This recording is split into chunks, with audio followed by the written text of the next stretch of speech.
정부가 북한 어선 사태와 관련해 공식 사과했습니다. 정경두 국방부 장관은 군의 경계 실패를 인정하는 한편 축소, 은폐 의혹은 강하게 부정했습니다. 네, 자세한 소식 취재기자 연결해 들어봅니다. 홍정환 기자.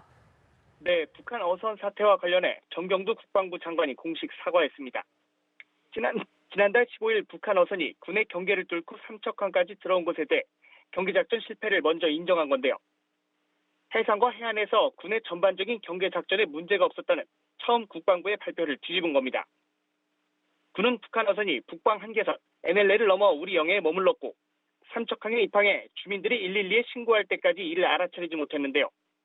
운용요원의 훈련 부족으로 군 레이더에 포착된 북한 어선을 제대로 식별해내지 못했고 열상 감시 장비 TOD는 먼 바다를 비추지 않았던 것으로 조사됐습니다.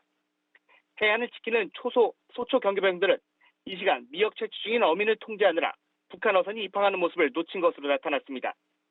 이에 책임 있는 합참의장과 지상작전사령관, 해군 작전사령관의 감독 책임을 물어 엄중 경고하고 8군단장은 보직해임, 23사단장과 해군 1함대 사령관은 징계위원회에 회부하기로 했습니다.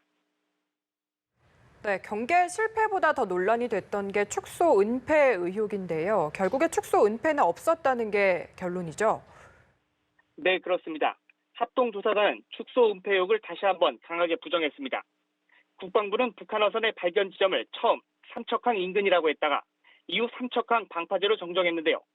군사 보안적인 측면만 고려해 국민의 눈높이를 고려하지 않아 이런 논란이 생겼다는 게 조사단의 설명입니다.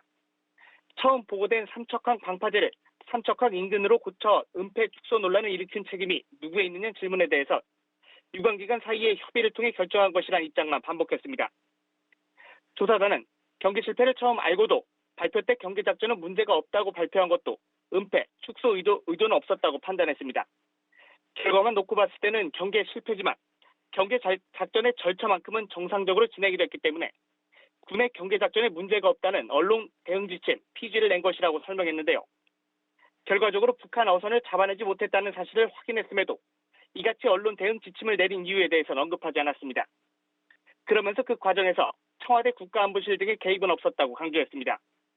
국방부 브리핑에 청와대 행정관이 참석한 것에 대해서도 마찬가지로 일상적인 업무 협조의 일환이었다며 개입 의혹을 일축했습니다.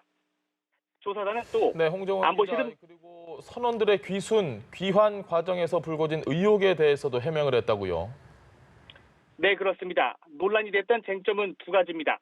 처음 북한 어선이 표류하다가 발견된 것으로 알려졌는데요. 사실은 자체 동력으로 삼척항까지 오게 된 것으로 드러났습니다. 이 때문에 이번에도 군의 축소, 은폐 의혹이 불거졌습니다. 조사단은 선원들이 표류를 가장하기 위해 기름을 바다에 버리고 우리 해경에게도 표류했다고 거짓말을 해 이런 일이 벌어졌다고 밝혔습니다. 선원들에 대한 조사가 부실했다는 의혹에 대해서도 전면 부인했습니다.